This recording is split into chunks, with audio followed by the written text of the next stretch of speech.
Baik, yang bab pertama ialah negara atau sistem atau ideologi. Negara merupakan salah satu organisasi yang ada di masyarakat. Melalui kehidupan bernegara dengan pemerintah yang di dalamnya, masyarakat ingin mewujudkan tujuan-tujuan tertentu. Di antara lain, terwujudnya ketentraman, kesejahteraan masyarakat, dan ketertiban. Selain itu, negara juga mempunyai beberapa tujuan, diantaranya memperluas kekuatan semata-mata, menyelenggarakan ketertiban hukum, dan mencapai kesejahteraan umum.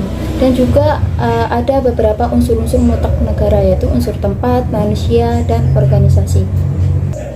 Dan yang kedua, sistem adalah suatu tatanan, suatu kesatuan yang terdiri atas komponen atau elemen yang dihubungkan bersama untuk memudahkan aliran informasi, materi, atau energi untuk mencapai suatu tujuan. Ciri-ciri sistem sebagai berikut. Yang pertama, ketergantungan, keteraturan, keutuhan, keterorganisasian, dan keterlekatan komponen satu sama lain. Sistem pemerintahan negara. Sistem pemerintahan negara.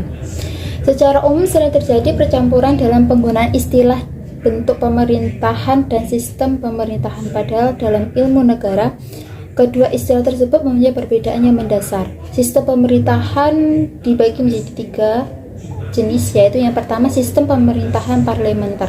Sistem pemerintahan parlementer merupakan sistem pemerintahan di mana hubungan antara eksekutif dan badan perwakilan legislatif itu sangat erat.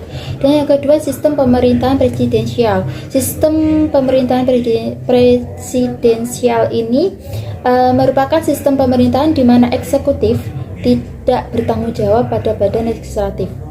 Dan yang terakhir, sistem pemerintahan campuran. Menurut Rafael Martinez menyatakan ada 4 syarat yang diperlukan untuk menyatakan sebuah pemerintahan disebut dengan semi presidensial. Keempat syarat tersebut diantaranya presiden republik dipilih langsung secara universal, konstitusi memberikan kekuasaan yang luas kepada presiden, presiden mengangkat perdana menteri dan memimpin menteri, pemerintah bertanggung jawab kepada parlemen. Dan yang terakhir, ideologi negara. Kata ideologi berasal dari bahasa Yunani, yaitu kata idea dan logos. Idea mengandung arti mengetahui pikiran, melihat dengan budi, dan kata logos mengandung arti gagasan, pengertian, dan ilmu. Jadi ideologi itu menjadi suatu konsep yang fundamental dan aktual dalam sebuah negara. Ideologi dibagi menjadi 2, yaitu ideologi terbuka dan tertutup. Yang pertama, ideologi terbuka ialah bahwa nilai-nilai dan cita-citanya tidak bisa dipaksakan dari luar, melainkan digali dan diambil dari kekayaan rohani, moral, dan budaya masyarakatnya sendiri.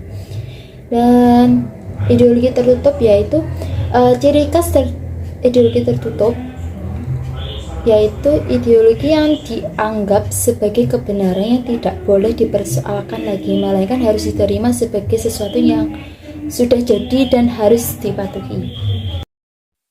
Baik, selanjutnya akan membahas tentang bab 2, yaitu Pancasila. Sejarah Pancasila berawal dari kekalahan Jepang pada Perang Pasifik, dan sidang pertamanya di tanggal 29 Mei 1945 diadakan di Gedung Chua Sang In yang sekarang menjadi Gedung Pancasila. Dalam upaya merumuskan Pancasila sebagai dasar negara Indonesia yang resmi, terdapat usulan-usulan pribadi yang dikemukakan oleh BPUPKI, di antara lain Muhammad Yamin dan Bung Karno. Untuk menyempurnakan rumusan Pancasila dan membuat undang-undang dasar yang berlandaskan kelima asas usulan tersebut, maka Dokoichi Jumbicho Sakai membentuk sebuah panitia yang disebut dengan Panitia 9, dan mereka berencana dan disetujui pada tanggal 22 Juni 1945 yang diberi dengan nama Piagam Jakarta. Pancasila berasal dari bahasa Sanskerta. Menurut Muhammad Yamin, kata Pancasila memiliki 2 macam arti leksikal, yaitu panca berarti 5 dan sila berarti batu alas, dasar, peraturan, tingkah laku yang baik. Dan Pancasila juga mempunyai fungsi, yaitu yang pertama sebagai pandangan hidup dan juga dasar negara Republik Indonesia, yang kedua sebagai jati diri bangsa Indonesia, dan yang ketiga adalah sebagai ideologi bangsa. Pengamalan Pancasila. Pancasila yang mengandung nilai-nilai filsafati yang di dalam pembukaan Undang-Undang Dasar 1945 diberi kedudukan sebagai dasar negara, akan tidak berarti bila mana kita sebagai objek pendukungnya tidak mampu untuk mengamalkannya setiap hari atau dengan sehari-hari. Dan adapun pelaksanaan Pancasila yang subjektif tidak mungkin dapat dilakukan dengan sekaligus saja, tetapi harus secara berangsur-angsur atau bertahap-tahap dengan jalan pendidikan di sekolah, dalam masyarakat, dalam keluarga, sehingga dapat diperoleh secara berturut-turut. Baik, selanjutnya bab 3 akan membahas tentang Bhinneka Tunggal Ika. Secara etimologis, kata Bhinneka Tunggal Ika berasal dari bahasa Jawa yang mempunyai arti Bhinneka yaitu macam-macam atau ragam, tunggal yaitu satu, dan Ika yaitu artinya itu. Sedangkan secara makna Bhinneka Tunggal Ika berbeda-beda tetapi tetap satu jua. Dan keanekaragaman Bhinneka Tunggal Ika di bangsa Indonesia yaitu keanekaragaman suku, agama, bahasa, dan kepulauan. Dan makna Bhinneka Tunggal Ika bagi bangsa dan negara. Meskipun orang-orang kami berbeda dan beragam dalam suku, mata pencaharian, bahasa daerah, agama, dan kepercayaan Tuhan Yang Maha Esa, ras, keturunan, dan jenis kelamin tetap harus sama kesatuan utuh dan tidak terpisahkan sebagai bagian dari Negara Kesatuan Republik Indonesia. Dengan semboyan Bhinneka Tunggal Ika, kita harus bisa melamar kesatuan dalam kehidupan sehari-hari, yaitu dengan hidup saling menghargai antar masyarakat sesama dan tidak mengolok-olok antara satu sama lain, dan tidak hanya mementingkan diri sendiri dan harus memperhatikan kepentingan bersama juga. Baik, selanjutnya bab 4 yaitu tentang NKRI dan bahaya radikalisme terorisme. NKRI terbentuk berkat perjuangan para pendiri bangsa awal kemerdekaan. Banyak pahlawan yang gugur untuk mewujudkan persatuan dan kesatuan negara. Banyak generasi kita yang muda yang masih belum tahu atau tidak tahu tentang perjuangan para pahlawan, sehingga pada saat ini banyak ancaman radikalisme, terorisme, dan separatisme yang semaunya bertentangan dengan nilai-nilai Pancasila dan Undang-Undang Dasar 1945. Baik, pengertian radikalisme. Kata radikalisme terdiri dua kata, yaitu kata radikal yang artinya ekstrem atau fanatik, dan risme atau isme yang artinya mengarah pada makna suatu paham atau ideologi. Jadi dapat disimpulkan bahwa radikalisme adalah suatu doktrin atau praktik yang diterapkan oleh penganut paham radikal atau paham ekstrim yang berusaha mengubah tatanan sosial yang ada di masyarakat. Dan selanjutnya pengertian terorisme. Terorisme dikenal masyarakat sebagai hal yang sangat menakutkan atau memiliki makna menakut-nakuti. Kata tersebut berasal dari kata Latin terere yang berarti gemetaran atau deterere yang berarti takut. Dan dalam bidang politik, terorisme memiliki pengertian, yaitu hal yang terkait dengan tindakan pengacau dalam masyarakat untuk mencapai sebuah tujuan. Ada beberapa faktor yang penyebab radikalisme dan terorisme, antara lain faktor pemikiran, ekonomi, politik, sosial, psikologis, dan pendidikan. Adapun ciri-ciri atau karakteristik radikalisme dan terorisme. Radikalisme ciri-cirinya yaitu mempunyai ideologi suka mengkafirkan karena perbedaan pendapat, selalu bersemangat untuk mengoreksi, menolak, bahkan melawan orang lain yang tidak sepaham. Dan yang terorisme, ciri-cirinya kegiatannya dilakukan menggunakan cara kekerasan seperti pengeboman, penyanderaan, dan lain-lain untuk memaksakan kehendaknya. Dan cara tersebut itu sebagai sarana, bukan sebagai tujuan. Baik, yang bab 5 ialah konstitusi dan macam-macam perundang-undangan di Indonesia.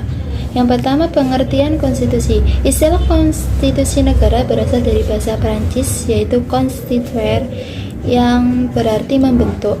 yang pemakaiannya berkaitan dengan pembentukan suatu negara atau menyusun dan menyatakan suatu negara. Pengertian konstitusi dalam praktik dapat berarti lebih luas daripada pengertian undang-undang dasar, tetapi ada juga yang menyamakan dengan pengertian undang-undang dasar. Dan konstitusi juga memiliki fungsi, yaitu yang pertama, fungsi penentu dan pembatas kekuasaan organ negara. Yang kedua, fungsi pengatur hubungan kekuasaan antar organ negara. Yang ketiga, fungsi pengatur hubungan kekuasaan antar organ negara dengan warga negara. Yang keempat, fungsi pemberi atau fungsi legitimasi terhadap kekuasaan negara ataupun kegiatan penyelenggaraan kekuasaan negara. Dan yang kelima, fungsi penyalur atau pengalih kewenangan dari sumber kekuasaan yang asli yang dalam sistem demokrasi adalah rakyat tersebut kepada organ negara. Dan pada umumnya, sebuah konstitusi berisi 3 hal pokok, di antara lain adanya jaminan terhadap hak asasi manusia dan warga negaranya. Yang kedua, ditetapkannya susunan ketatanegaraan suatu negara yang bersifat fundamental.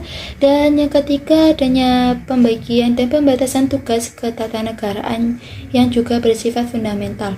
Dengan demikian, apa yang diatur dalam setiap konstitusi merupakan penjabaran dari ketiga masalah pokok tersebut. Dan selanjutnya perundang-undangan. Undang-undang dasar merupakan bagian dari hukum dasar atau konstitusi yang tertulis.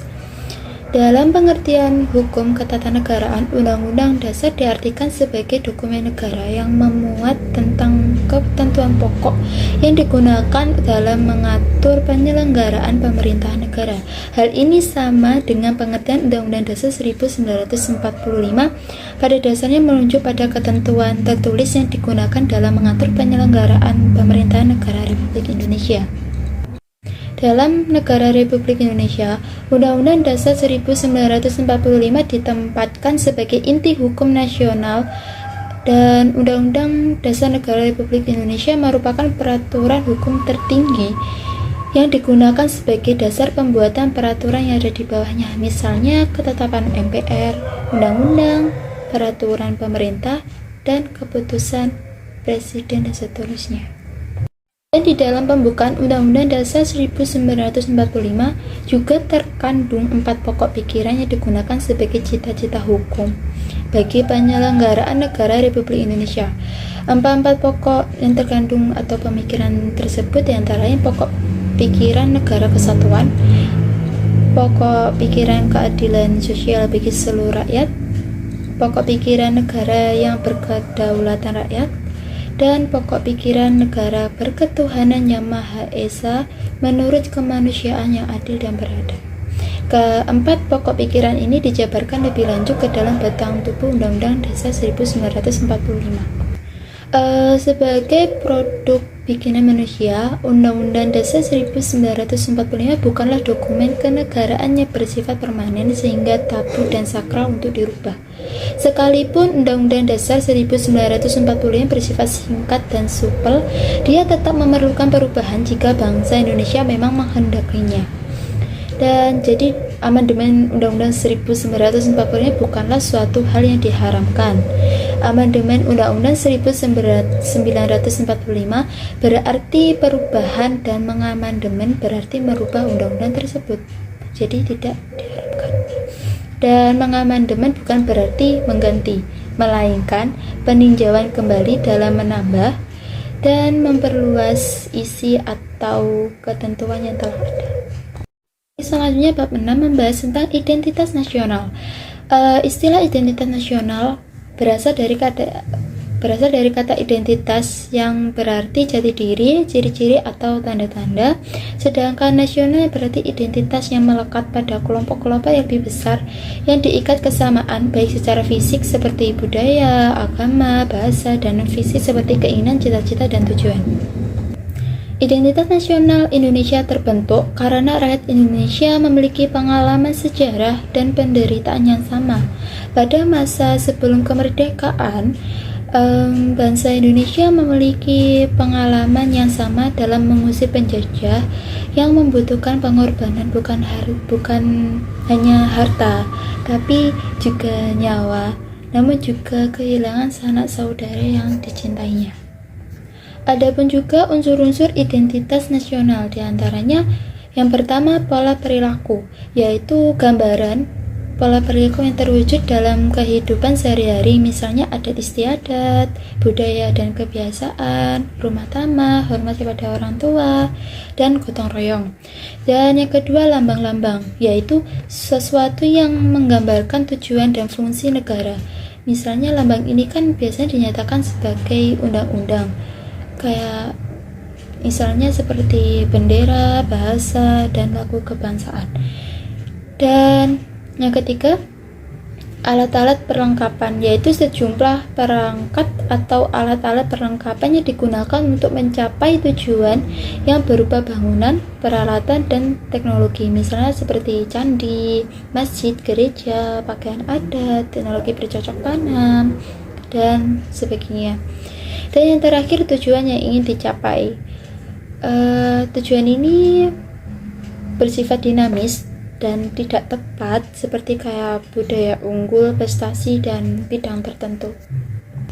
Dan selain itu terdapat juga bermacam bentuk identitas nasional Indonesia yang menurut Winarno, di antara lain bahasa nasional atau bahasa persatuan yaitu bahasa Indonesia, bendera negara yaitu sang merah putih, lagu kebangsaan yaitu Indonesia Raya, lambang negara yaitu Garuda Pancasila, semboyan negara yaitu Bhinneka Tunggal Ika, dasar falsafah negara yaitu Pancasila, konstitusi hukum dasar negara yaitu Undang-Undang Dasar 1945, bentuk negara kesatuan Republik Indonesia, konsepsi wawasan Nusantara, dan kebudayaan daerah yang telah diterima sebagai kebudayaan nasional.